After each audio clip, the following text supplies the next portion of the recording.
Hi friends, అందరు ఎలా ఉన్నారండి? బాగున్నారా? మేము బాగానే ఉన్నాము. వీడియో అయితే లాస్ట్ వరకు చూసేసేయండి. ఇవాళ అయితే నా గురువారం పూజ ఎలా జరిగిందో చూడండి. అలాగే చూస్తూ ఉండండి. వీడియో అయితే కంటిన్యూ అవుతుంది. లైక్ చేయని వాళ్ళు లైక్ చేయండి, షేర్ చేయండి, సబ్స్క్రైబ్ చేయడం మాత్రం మర్చిపోకండి ఫ్రెండ్స్. వీడియో ఒక టాపిక్ అయితే వచ్చేయండి. ఇప్పుడు తెల్లారుజామున 4ంటికి అయితే నిద్ర లేచానండి. నిద్ర లేచిన తర్వాత పని అయితే కంప్లీట్గా చేసేసాను. ఇంటి పని కల్లాపు జల్లి ముగ్గులేసి అంట్లు తోమేసి తర్వాత అయితే బాత్రూమ్ స్థానానికి వెళ్ళానండి.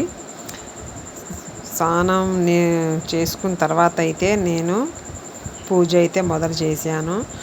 ఫస్ట్ తులసికోట దగ్గర చేశాను. తులసికోట తర్వాత మా బడ్డీ కొట్టు ఉంది కదా, కొట్లో చేశాను. తర్వాత మిషన్ కాడ చేశాను. తర్వాత అయితే ఇంట్లో చేశానండి. సింపుల్గా నా పూజ విధానం అయితే ఇట్లా చేస్తాను నేను ఎప్పుడైనా. పువ్వులు అయితే లేవండి. మా చెట్లు అయితే నరికేసాము మేము, మందారం చెట్లు. కాబట్టి మల్లెపూలు అయితే అలా అలంకరించాను. ఎలా ఉందో చూసి కామెంట్ చేయండి. కొంతమంది చూస్తూ వ్యూస్ అయితే వస్తున్నాయి కానీ లైక్ అయితే చేయట్లేదండి. లైక్ అయితే చెయ్యండి. మిషన్ కాడ అయితే పూజ చేశాను.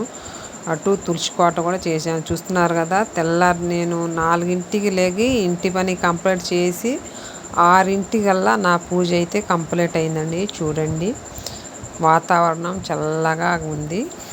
వీడియో అయితే నేను పూజ అయిన తర్వాత వీడియో అయితే అలా తీసాను నేను. ఒకసారి ఎట్టుందో కామెంట్ చేయండి. మా పల్లెటూరి వాతావరణం అంత ఎట్టుందంటే చాలా కూల్గా, చాలా ప్రశాంతంగా, అస్సలు బాగుంటుంది. పూజ చేసేసాను. తర్వాత పూజ అయిన తర్వాత మళ్ళీ ఇంటి పని కంప్లీట్ అయింది కదా, మా చిన్నోడికి అయితే స్కూల్కి కూడా పంపించేసాను తర్వాత వ్యాన్ మీద. బాయ్.